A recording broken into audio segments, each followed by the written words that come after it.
All right, one and all, welcome back to the competitive Age of Empires for action. It's time for the Elite Classic 2 recap. This series was an absolute banger, and it is a travesty it was not cast.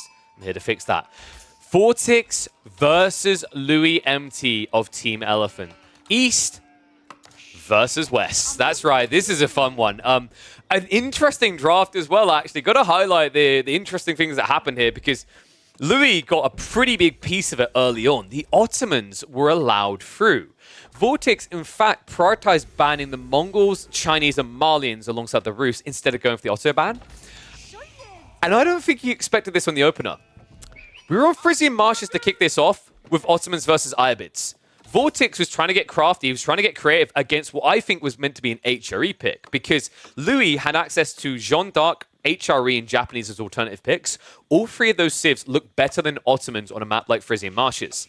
And this is so crafty by Louis to throw out the Ottomans here, because on the other side of it, VortiX did have some tools in his arsenal to contest that. Namely, the Delhi would have been a decent choice. However, when do you ever see someone whipping out the Delhi on Frisian Marshes, considering it's only a 2 sacred site map with limited berries? This is a very creative read on the draft by Louis. Means he gets to flex his stronger civ first, and also it forces VortiX into an awkward situation where he no longer has Ayyubids to contest an HRE pick for fast castle rushes. So pretty creative approach to this game. We'll see if it pays off. Louis MT is definitely one of the rising stars to keep an eye on, folks. If you've not seen his games, if you are new to this face, this kid out of China is looking fierce right now. No one would be surprised at this stage to see him make a semi-finals, I think. Genuinely, he is that capable of a player, and he's been proving it on the ladder consistently, as well as in tournaments recently, such as EGC Finals. VortiX on the other side, of course, no stranger either. So this is the type of series that should be very telling of what we can expect out of this group. I think these are the two of the people that are expected to be at the absolute top of their groups when it finishes, right? Like, we could see them actually getting seeded in the quarterfinals. Well, not quarterfinals, sorry. I should probably explain that this has an interesting brackets playoff where, depending on your placement in your group at the end of the group stage, you get placed in the round of X equivalent, right? So, like, where we'd normally have the semifinals, quarterfinals, because we have play-in slots. So if you top your group, you are guaranteed, I believe it's top 6, I want to say it was. Sorry, top 4. You basically make it to semifinals if you come first in your group. You make it to the round of 6.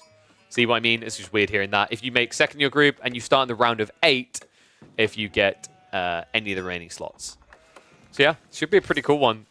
It's a very creative format. I think I talked to Pesty a little bit about this. It's very NAC inspired. It's what Nilly has done in the past, and it's quite liked in the community.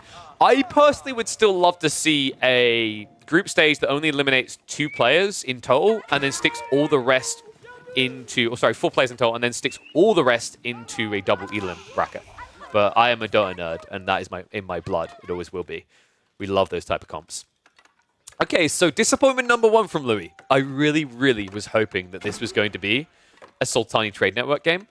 But it kind of makes sense why it's not, right? Like, Ayyubids, they're going to go Desert Raiders on the opening, which means if you go Traders, you can only keep them at home. If you go for Fast Imp, that still makes sense, but if we're being totally real, up against the Ayyubids, it's not about Imperial Age, it's about Castle Age, right? Like, you don't want to allow the Ayyubids to dominate Castle just so you can get Imp. You can give way too much away, so. Another thing that's quite interesting, this does leave the potential for Growth Wing open, as well as Advancement Wing. We'll have to see if this just becomes a fast castle race. So far, we have had that military school opening from Louis. I like this. It just turns the screws on your opponent, frustrates him a little bit. And on the other side of this, it does mean when the Desert Raider comes out, these Spearmen are going to be worthless. But at the end of the day, if you force a little bit of idle time, if you force your opponent to react to an outpost, it feels like it was worthwhile. Damn, my boy Crackety coming with a 30 stream streak. What a Chad. I also love how Crackety, the last person I cast who let Ottomans through, is like, oh, Ottomans were not banned. Oops. Oh dear, oh dear. So, looks like we should be, looking at probably a feudal all-in from Louis? I'm wondering if you just try to go towards your castle age, because if you do, you're going to lose that race, right? He's outposting the gold, so it suggests we're going to be looking at some sort of greed. How many sheep did he get? It should be a decent haul. On this map, yeah, 21 to the 18. Like, that's to be expected. Really impressive, actually, that Louis still has more than VortiX when you consider that VortiX played onto berries first. So, really good sign, actually, for the Chinese player.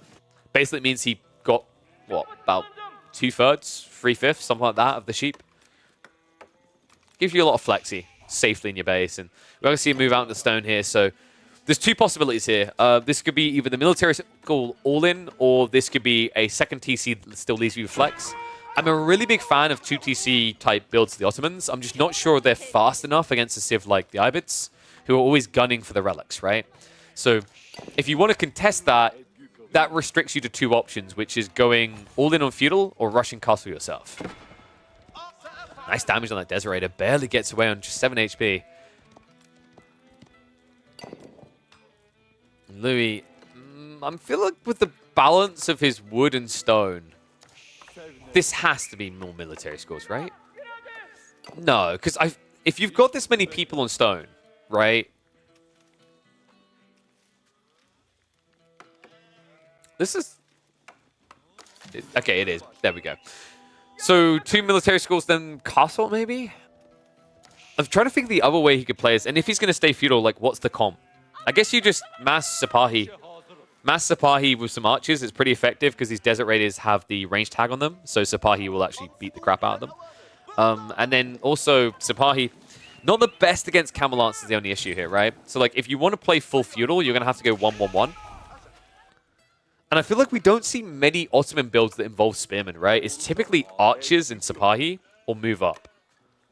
So curious to see how that would perform if he does choose to go the spearman route. Looks like VortiX is not going to go for the advancement wing. We're probably going to be seeing logistics here or the growth.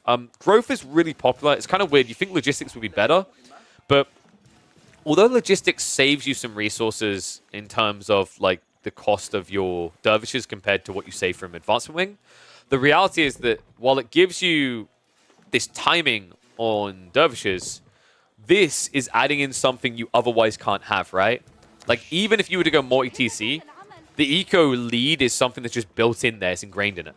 While with dervishes, yes, you'd have to pay for them extra, but you can drop a mosque. You can side produce them, right? It's like the comparison of villagers versus docks and how that's like an extra eco source. It fills a similar role, which I think is why, you know, even in games like this, where it might be worth it for that quick little bit of timing, just in case you're being contested by the Ottomans, we see a lot of players trending towards growth instead. Does suck on this map, though. This is a map that doesn't have as many berries, let alone as many that are accessible, right? So it can be a little bit awkward to try and get that point of value out of it. We'll tech ups on the way for the Ayyubids. It's about to be triggered for Louis. Should be pretty standard here. I can't think of a single reason why any respectable, self-respecting, in fact, Ottoman player would pick anything but the Mehmed Armory here. It's pretty much ingrained at the stage. At this point, I think the Mehmed Imperial Armory either needs enough or the Imperial Palace needs a complete rework. I don't think even a buff would be enough for it at this stage. It's kind of wild. We have a similar issue in the Imp landmarks as well, right? Like, I don't know. I think there's a few things, especially around landmarks, this Civ needs to have completely overhauled. We are getting double archery range, so expecting the Camel Lancers to come. Also going to need additional blacksmiths here, right? The layering doesn't feel that great. It's why I'm a little bit surprised they didn't set up the blacksmiths in this area, but it's because of the military pressure that comes out from the Desert Raiders, right? Like, that essentially disarms you from going forward with your production. VortiX, there we go. 8 new villages out. Double stable Camel Lancer pump on the way. And I'm wondering what the full comp is going to be here for Louis. I mentioned that we don't typically see spears for Ottos, but long-term anyway, but this might be the play in this type of game, right? Like, go crossbow plus spears. It's a little bit awkward because I feel like you never want to be doing spears versus Ayyubid / Abbasid spears. That's just a losing fight. And it's even worse against this particular Civ because not only do you lose due to the range, you then lose because when they start getting buffed from kills, they start to snowball. Looks like we're getting at the Janissaries. Okay. Actually, yeah, I'm an idiot. Why didn't I just say Jannies? It makes a lot more sense. I thought maybe the Jannies would be problematic because they're very expensive, and realistically, with military wing, Ayubids can get into a Mango Janique, right? Which is kind of dangerous. But I guess the argument there is like you're going to have your own Mango, so it's kind of a trade-out. And as we've seen recently, funnily enough, Mangos are kind of as good as Springalds at sniping out Siege. I like how Crackety's going the full destructive route and just wants Nesta Bees and Mangonel friendly fire. You forgot about Great Bombards, buddy. Also, why stop there? Ram should be able to run people over, including your own. Alright, now we're getting dark. Lancers have arrived. Spim and Jannies are going to scare him away, though. Okay, I don't know if he was intending to like show enough Jannies that it looked like he pulled the point. I don't think he would have convinced VortiX with that, though. And shout out to Packer for the sub. Appreciate you, buddy. And so someone's asking a pretty good question. Why would VortiX let Ottos go fast castle? The better question to ask is how would you stop Ottomans from going fast castle? There is nothing the Ayyubids do better in Feudal Age than the Ottomans, because the Ottomans have got the Sipahi, they have got archers being spammed out, and then they've got them boosted up on attack speed. Like, you have to think of Ottoman Feudal Age kind of like a light version of Delhi, if that makes sense. Is that they have this attack speed booster you simply don't have access to. Like, a lot of the things that the Ayyubids do well comes in Castle Age, right? You're talking about Mamluk's Bravery, need to be teched up like this. You're talking about the Camel Lancers, Ghulams. So much of what makes them a decent civ arrives in castles. Why we've seen most of the builds prioritize that as the main goal. Like, I don't think I've seen a single all-in feudal game where Ayyubids won. Not, like, maybe Ayyubid, like, we see feudal pressure, but it always ends with castle, right? Like, if you're up against Ayyubids and they're not going Castle Age, there's always hope. Cap are going to ride in. VortiX, not reacting quick enough here. Only just sees him now. Nice sneak through there. So we'll idle out a little bit. One eco kill in the meantime, and a wall on the other side of the map. Looks like VortiX is going to be able to take this back a little bit, but the Sipahi should still be able to slowly kill him off. So it's going to drop on the ground and leave. Remember, there is a Camel on Knees here that's very effective against Sipahi, as they have higher base damage. Has also got a lot of Lancers on the way. Behind this, however, Louis is grabbing a few of the relics for himself. Spinman also moving out just to try and contest this relic on the left side. So looks like it should be a 2-3 split. You kind of expect that for the Ayyubids. I don't think Louis cares too much about it. It's a benefit for VortiX, but the reality is when you play Ottos, it's more about starving that gold away from your opponent than it is getting it for yourself, due to the fact that who needs gold when you can just get everything for free?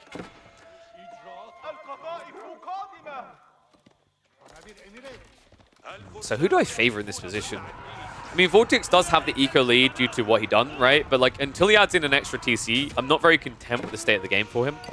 Typically at this stage, after you've ticked the box of getting the relics, your goal is to drop a town center and basically kind of play a more standard Abbasid comparative where you're eco booming. It's a very weird way that Ayyubids play, actually, compared to, I'd say, any other civ, right? Like, not many civs rush Castle Age and then TC boom afterwards. But Ayyubids, from what we've been seeing, that does seem to be the most efficient way to play them. We have actually got Ghulams on the way, plus the Manjanique. Interesting. If this turns into Men-at-Arms versus Ghulam spam, I think the backline is what's going to matter a lot here. VortiX can do some decent damage with these archers, sure, but like this isn't your composite bows military boot camp, right? Mamluk's Bravery seems strong, but you have to remember that it needs to kick in, and to kick in, you have to actually kill things.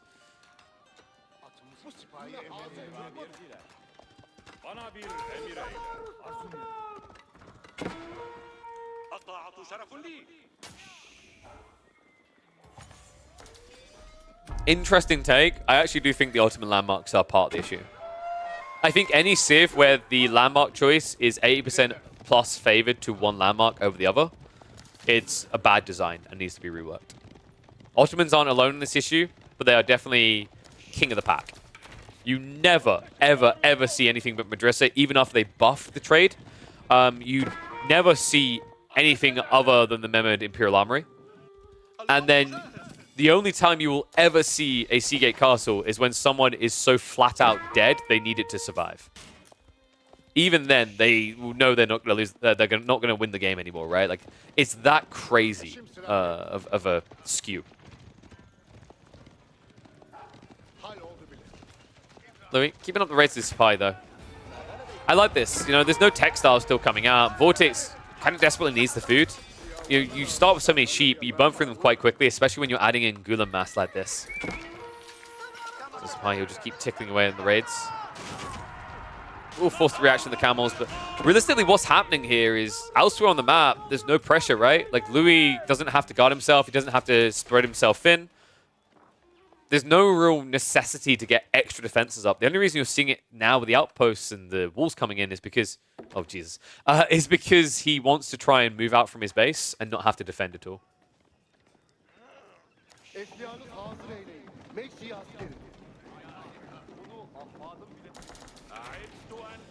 Now, VortiX does have a military lead here, but someone to always keep an eye on is as we approach the enemy base, it's going to skew, right? Like, the defender advantage is quite big. We're also talking about a situation where your opponent already has 2 mangonels. Third one should be on the way soon. Sparrow count is a problem for Louis, though.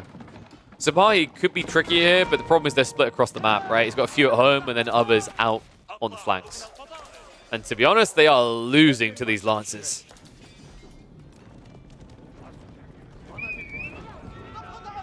Giants need to be careful here. Mangonel is seen by the outpost, so it's critical that VortiX gets rid of this so he kind of has this shroud to his approach, right? You can't quite see where everything is. In fact, you're going to see what happens with the vision here. That goes down. Next one up. And once these are removed, that's where Louis is going to struggle to see everything that's happening. In fact, not the quickest of reactions out of the kid here. Louis losing a few of those pricey Janissaries for free. And now has no gold. This is just passive production. Louis, he's giving way too much ground over here, but he didn't get into spawns quick enough. Oh no. And the rally also costing more.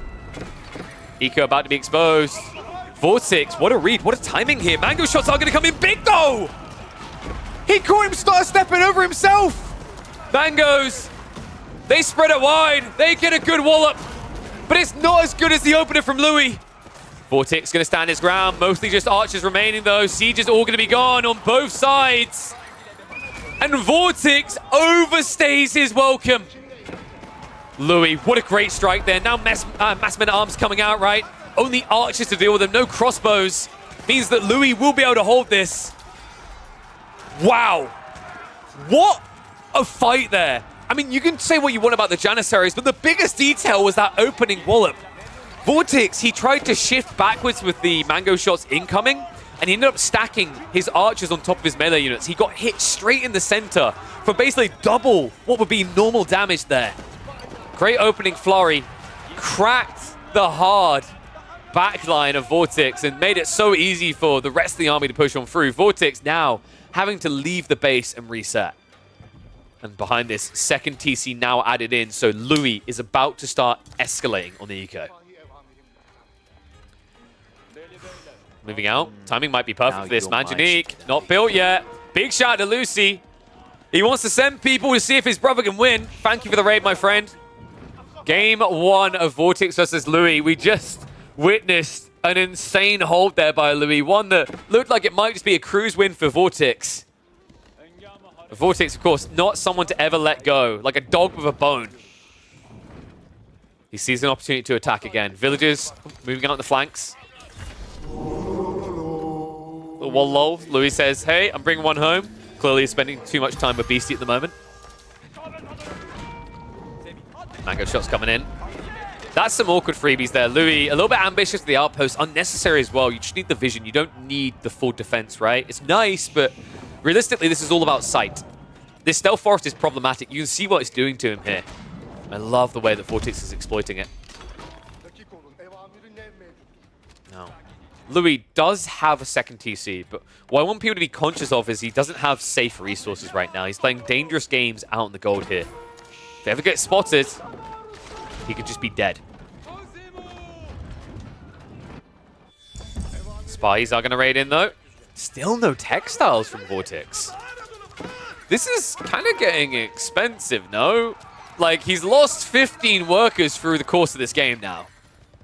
Textiles could have made a half. VortiX. Back up to 3 Manjaniques, though. 3 Springles. Other side of this, Louis is a little bit slower, right? Like, he got idled on the gold. He basically had to rely on the passive production. That means he's only got 1 mango to help. Springles, the other problem is because you don't have free, you don't actually have an insta-hit to kill. So if the Manjaniques overextend, they don't immediately get punished for it. So in which the Manjaniques are extending their influence quite deep here. Snipe is going to come in, so 1 down. And arms are now charge forward. Marshes are going to stand their ground. Nice hit with the Manjaniques in the choke point. Needs to reach the backside of this quicker. Springles are at least going to be traded out, but the Manjaniques... Beautiful dodge. Louis, he actually avoided both shots there and gets deep enough. Now VortiX is going to get cleared up for the 2nd time. And this one might be more permanent. The men-at-arms are uncounted. The siege is gone. GG gets called. VortiX might be the master of the offense, but Louis proving the master of the defense on Frisian opens this series with the Ottomans. And, well, as you'd expect with such a powerful pick in competitive, does lock in an early win. But best of threes. Still get at least 1 more game, and that means we get deeper into this draft, where this draft gets a lot more interesting. VortiX still has the Delhi, but Louis still has the Japanese. What matters next is whether they are going to pick Dry Arabia or go for something a little bit less of Delhi favored, shall we say. In fact, let's check. What were the map drafts again? I need to pull them up. So we just have Frisian Marshes. That was obviously game 1. The other 2 are Golden Heights and... wait. That one's not showing. Let me have a look at this. So we've got Golden Heights, and then we've also got... Drumroll. Rocky Canyon.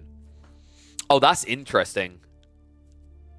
Yeah, that's actually really interesting. Golden Heights, Rocky Canyon... You can only play Delhi on Rocky Canyon, right?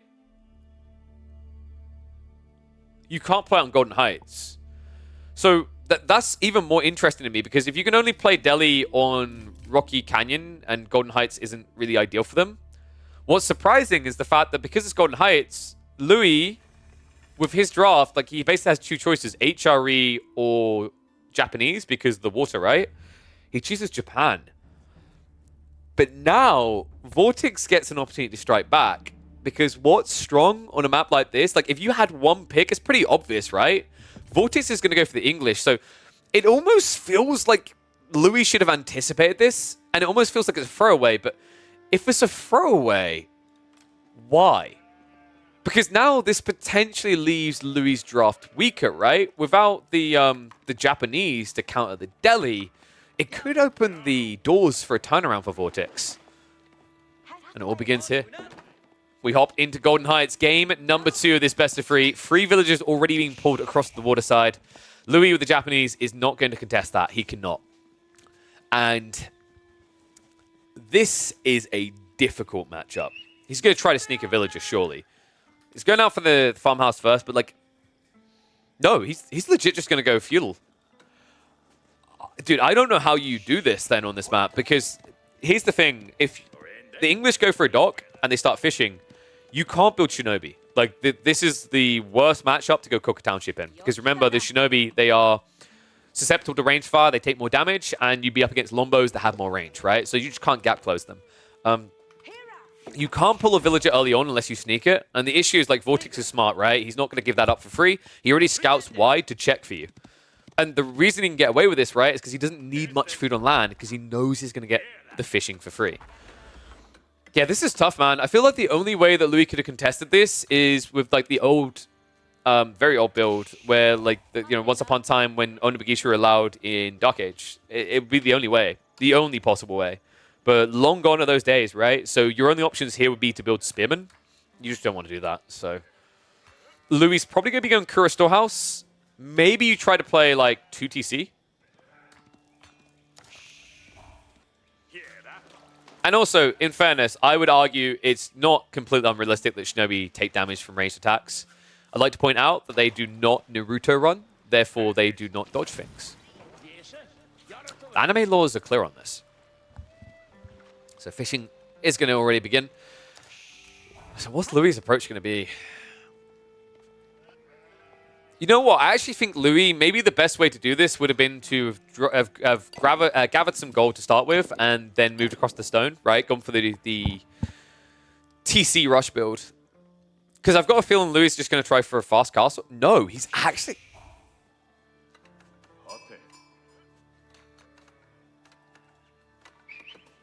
I feel like this doesn't work since the nerfs. I mean, VortiX, is he at least scouting it? He's not, he went too early. Maybe you hit here, but realistically you shouldn't, right? Like, you could just get an outpost up.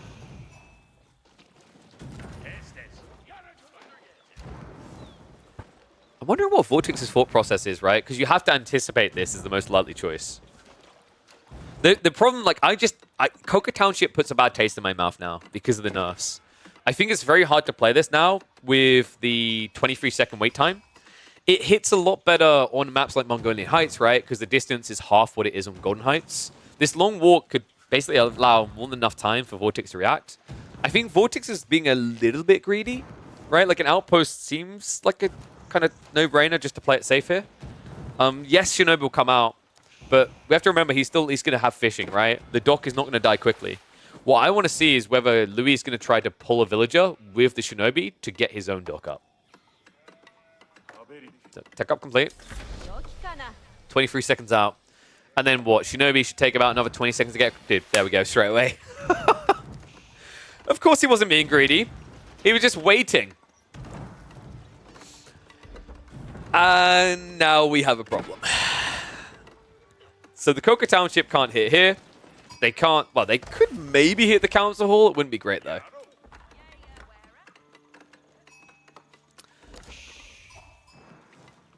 And the sad reality is Louis can see this. So, dude, okay, I actually like what VortiX done here. He wasn't doing something questionable. He was just being Giga Big Brain. So, do you want to know why he didn't build an outpost until the tech up's complete? Because if you build the outpost beforehand, Louis has time to cancel the Coca Township and go Kura Storehouse. If you wait until you hear the confirmation of tech up, even without now knowing, you just build the outpost anyway to have a strong defense here because you have 3 villages, right? Now, if it's Coca Township, he can't do anything. If it's Kura Storehouse, okay, fine. But if he starts spamming under Bagisha, you now have a defense. It's just such a smart way of doing this by VortiX, right? Like, he didn't lose anything by waiting. He just makes sure that Louis loses everything because of it. Yeah, Shinobi can at least try to idle up these villages, but that's all he's going to achieve. And now, the tech up complete. Should be an archer ship on the way soon. He's going to Shunshin in, isn't he, for the Sabo? Shots are going to come through, though. We'll be able to move away, but on half HP, you've only delayed the problem. And now the repairs can easily come in. More Shinobi are on the way, however.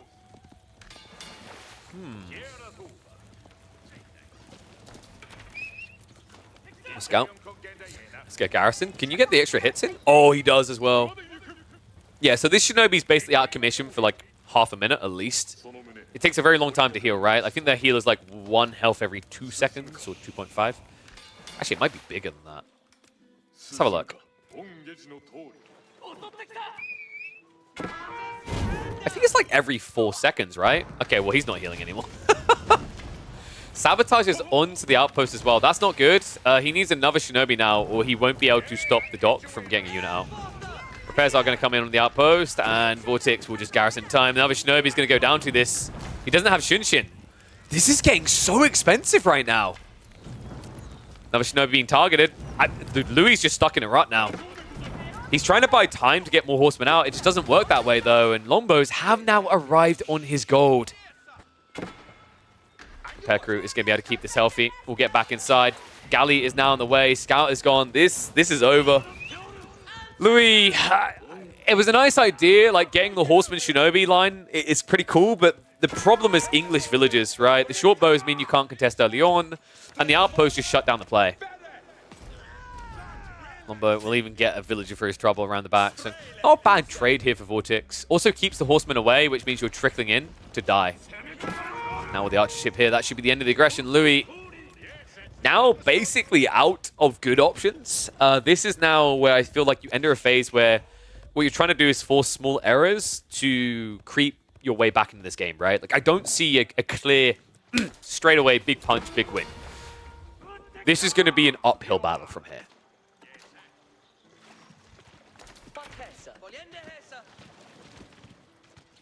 What a tough one.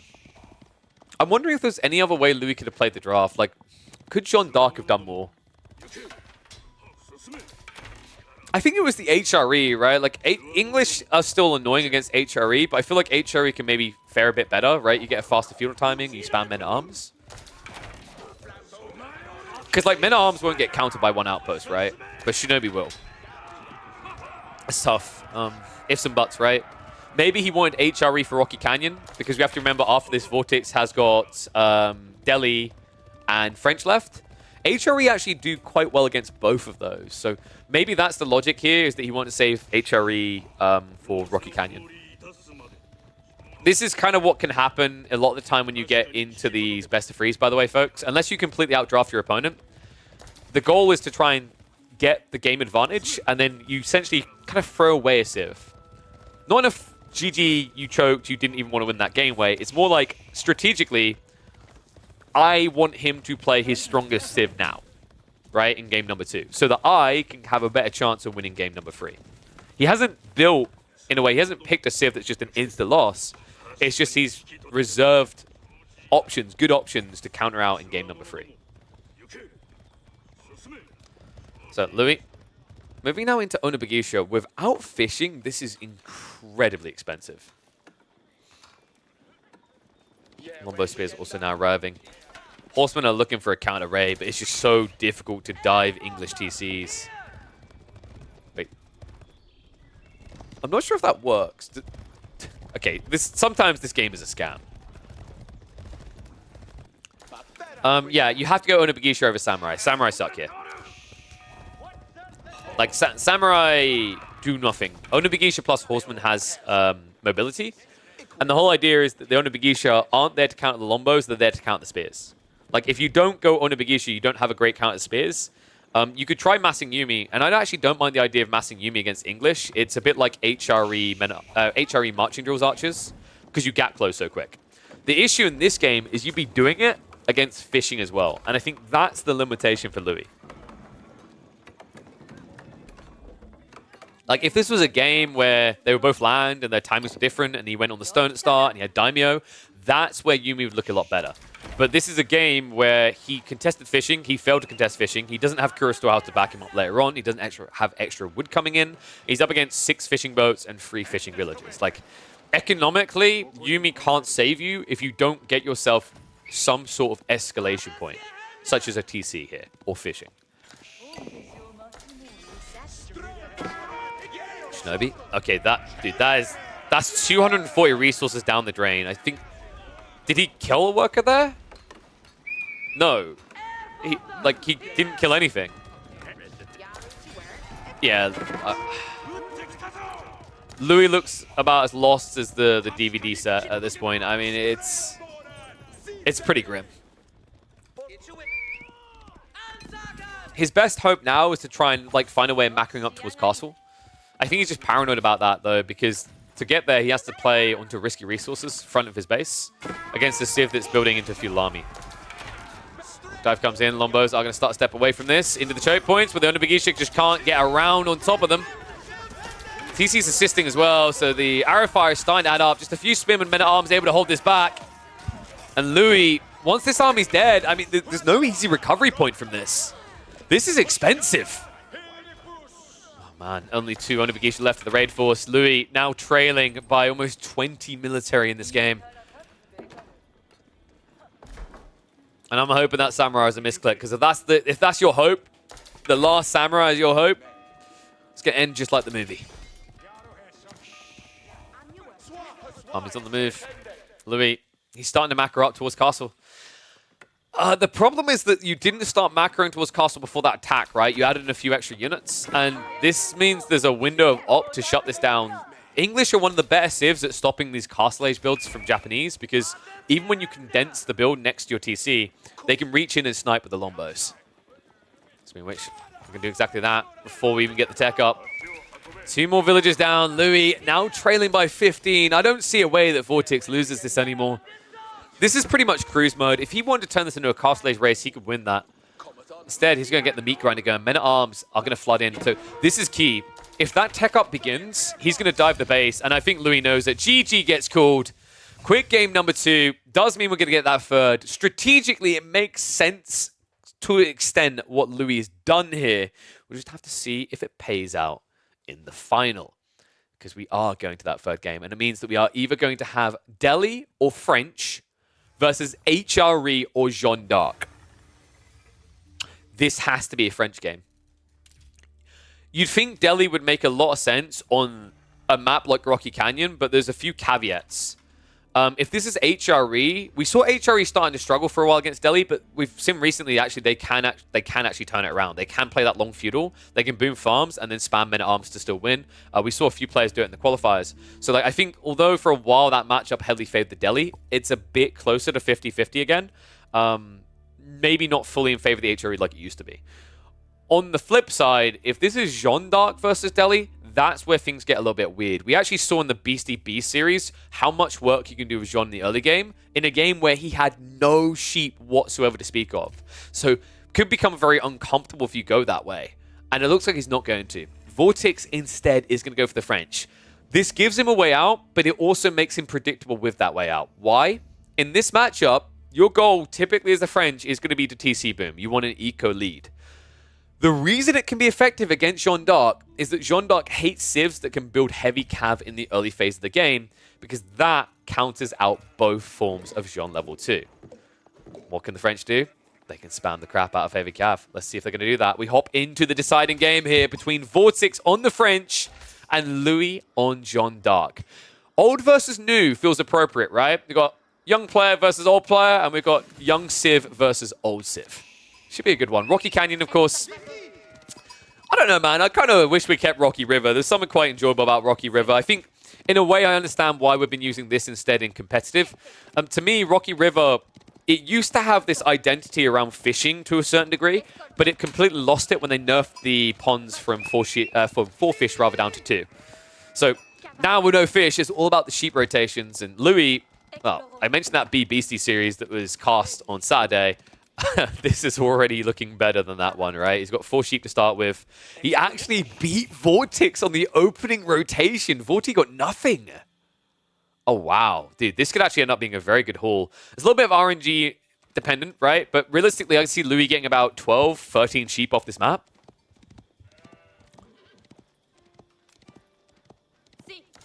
And no, Dry River was the one.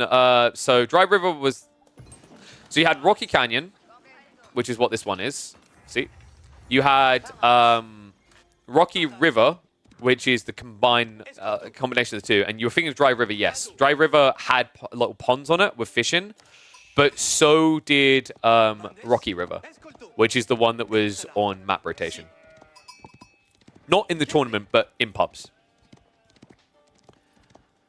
Whew. So, Jeanne D'Arc versus French. I think VortiX, he'll understand that you have to put out a decent amount of aggression on the opening and then look for a TC drop afterwards. Especially with the way this is playing out, I think one thing that's kind of frustrating is like the sheep spread is terrible for him. So if this turns into an attritional game of spamming knights, his runway is more limited. So don't be surprised if VortiX tries to add in spearmen quite quickly to try and secure a second TC location. Because his second TC will be very exposed. You can see there's no protection in this area. And wait, no, VortiX, not like this. Oh my god, he went greedy and Louis saw him. He's dove past. So remaining sheep in this area, I mean, this could be a heavy haul. Louis is already darting up towards the north side. He might just miss this. However, he can wrap around the back and he can secure the south side sheep. So overall, this is probably looking at, I'd say about like an 11 versus 8 sheep game maybe. So it's enough for VortiX to survive on, right? But it doesn't really feel like you thrive on it. School of Cav on the way from both sides. Free villager build. Louis is probably looking to drop another house as he walks out and then should be roughly ready to tech up. It might be also that they're looking to add in a racks first and then you walk off and level up into 2.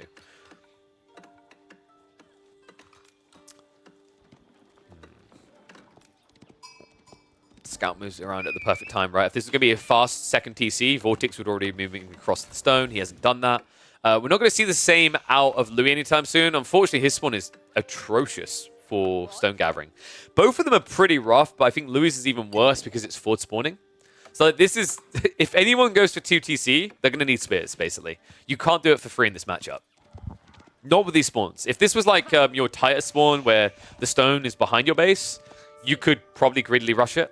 But either player tries with the build speed required as well, it's just going to kill you. Out of the two civs, the one that might have a better chance would be Jeanne D'Arc, because Jeanne D'Arc with level 2 can give the build aura, right? But still, at that point, you're taking a very unnecessary risk here. Checkout's complete. Pretty much at the same time. Great read by Louis to pull the extra villagers. When you have 3 villagers versus 4, like you match, right? Remember, Jeanne, she's a better builder, 33% faster. So you actually negate that extra eco into the build speed from VortiX.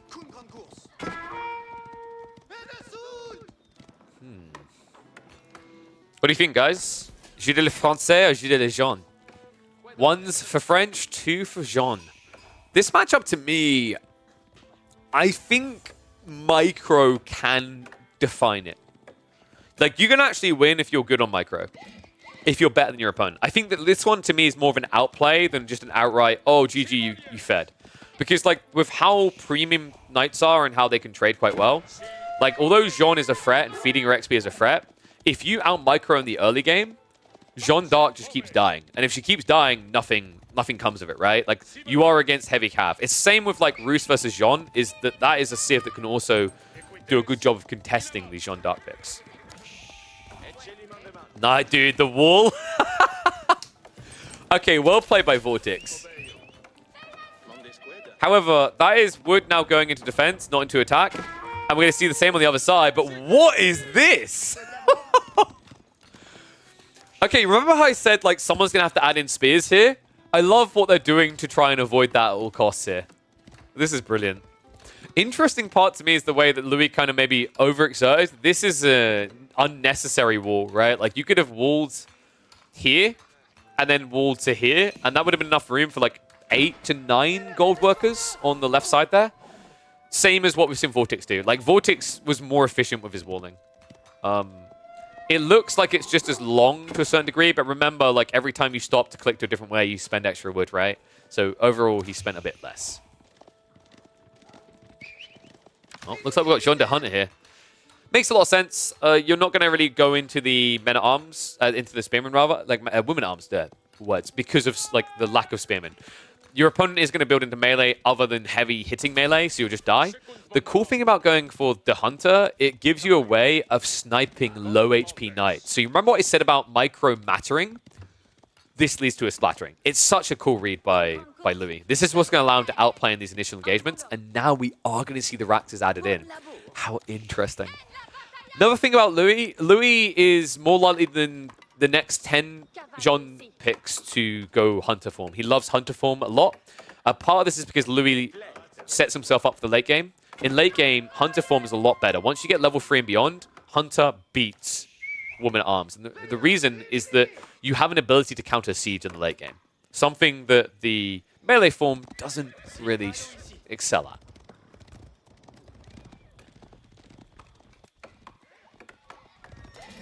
For VortiX. Has got the knight advantage for the moment. Eco lead is extending, remember. That's because, of course, you convert one of your villagers into a military unit with Jeanne D'Arc's faction. And then on top of that, you also have the situation where you have to contest a faster production speed of the French. Dude, I love these little strategic walls from both of them. It's just making sure that you see your opponent quick enough to react to them. Meanwhile, VortiX went for an expensive investment into an outpost. Did at least secure Pumba. That's also 25 XP removed from Jeanne. So Louis' goal here should be to, what? Defend with spears and move out with knights? That gets you mirrored. I wonder if he gets overzealous here, a little bit ambitious, and decides to attack with spear and knight. It's pretty cool if so.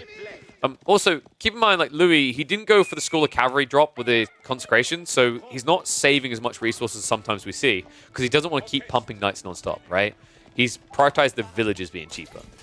Long term, it's better because you're not always using the School of Cavalry, but compared to the short-term savings, it's worse.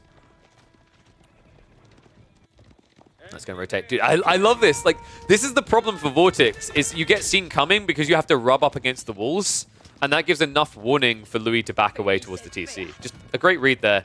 And it's going to allow him to now go on the offensive. Remember, he does have that Divine Restoration, so ignore what you're seeing in numbers. For a start, we got most of the knights not here, and also when that clash comes in, one side has a burst heal that the other does not.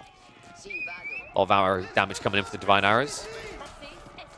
Another interesting thing, by the way, Divine Arrow, if you garrison and a Divine Arrow's tracking, it's divine, okay? God struck you. You can't dodge it. It still hits people when they garrison.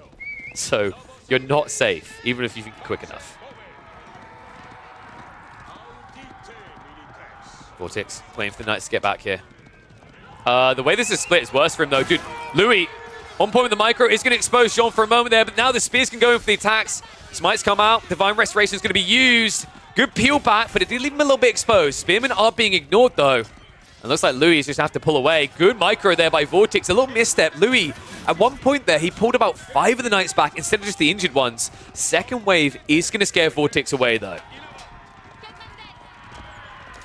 Louis just trying to absorb damage here. He knows he can actually heal Jeanne off if she gets hit a few times. These XP trades are important. The second wave's so much better now for Louis. VortiX, it's 5 Knights versus 6. Once again, Jeanne goes to the back of the formation. Now, usually this is a bad thing, but because he can't insta-sniper, it means that VortiX is just going to do, like, repairable damage, right? So it sucks for him.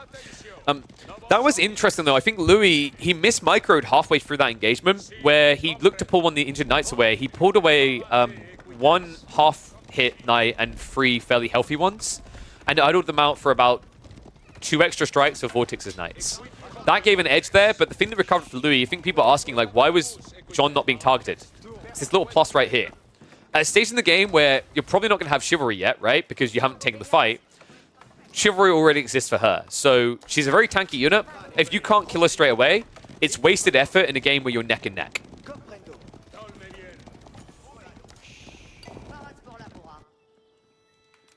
And now we are having archers added in by VortiX. Louis is going to stick to the Spearmen and the Knights. I'm wondering, is anyone going to blink and try to go for a TC? It feels like it would be too ambitious here. And the point around, like, VortiX's archers being late, okay, here's the thing. How do you get archers without losing then to more Knights? Like, I want you to really be cognitive of, like, how RTSs are gives and takes. If you want one thing, you can't have the other. You're not a sport brat. I'm not here to buy you a McLaren, let you have a PS5, and then also let you go to every Tay-Tay Swift concert you ever want to, right? You got to choose. Which are you doing, right? VortiX, if he chose less Knights, it means he's outnumbered by Cav. And it means the archers just die to Knights afterwards, right? So, like, it's a give and take. That's what I mean by these battles are about microing, because the first skirmish is just going to be a Knight spam on each side if you're trying to contest. Like, there's no denying that. I think both players got a good piece of it, though. VortiX, the opening was really impressive from him. Well, no, I'd say that even on the opening, VortiX took a good stride in the mid, and then Louis closed out the fight better. So, like, they are a little bit closer, but the reality is, like, because of a fight like that, you have actually just fed a lot of XP over to Jeanne.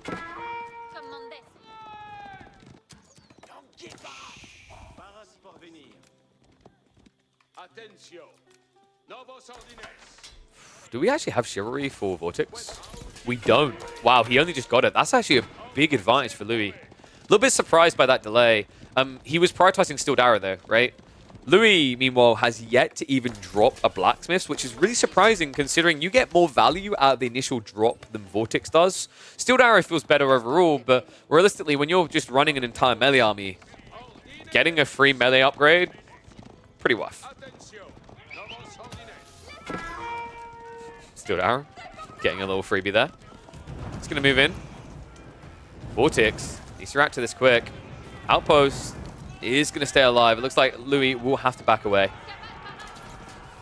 Has got the Divine Restoration to work with, so VortiX needs to be careful about his timing here.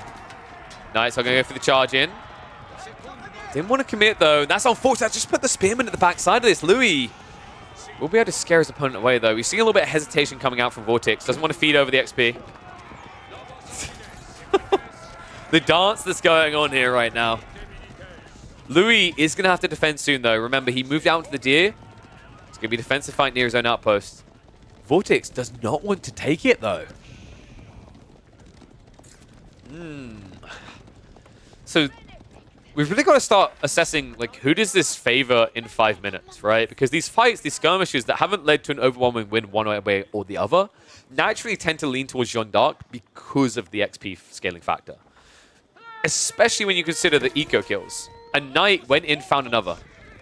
So while VortiX is still 4 eco ahead, we then have to consecrate the other side of it, right? We have to, like, acknowledge that. We've got double skull stables rather, with the consecration. We've got the TC. That's saving a lot of resources. And now the raid on the side! Louis! Oh my god. Okay, they ain't even anymore. Anything but Louis. What a connect. VortiX, this is the problem. He has to go. He has to trade right now. Louis going to back up to buy time so the Knights can get home. And this should be the definitive moment. VortiX caught going wide, going greedy. This is the weakness. He was gathering on the right and the left side, and now his only option is to go in. He dives the base. Spearmen are going to pull back, though. Louis on his way with the Knights. This could connect a perfect time here. The archers are about to be cut off. Dive continues. Walls are a problem here. VortiX, once he goes in, he cannot get out. Spearmen are going to have to turn around and start defending this. And there it is. They're going to get the stabs out. In with the clash. Target fire comes in on Jeanne. Has got the Divine Restoration to work with and is going to pump it. And that's going to buy time. The Knights come in with a follow-up. VortiX, despite the military lead, now has a problem. Archers are going to go for it. But Jeanne D'Arc gets level 3! That's it. No way. GG.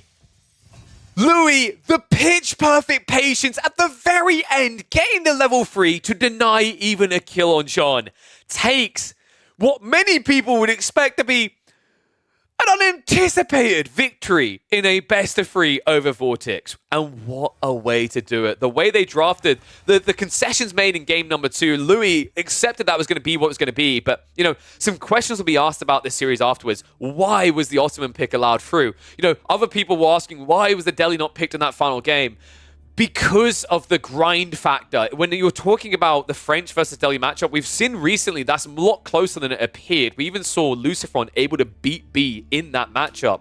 So, you know, when you add in the Jeanne factor instead, you've got a whole new level of threat. Just a smart read by Louis to stick to his guns and not blink. Had he gone HRE versus French, I think there's a little bit more frustration on the map for him. But Jeanne D'Arc versus French, that's something that is purely about this skill and the micro.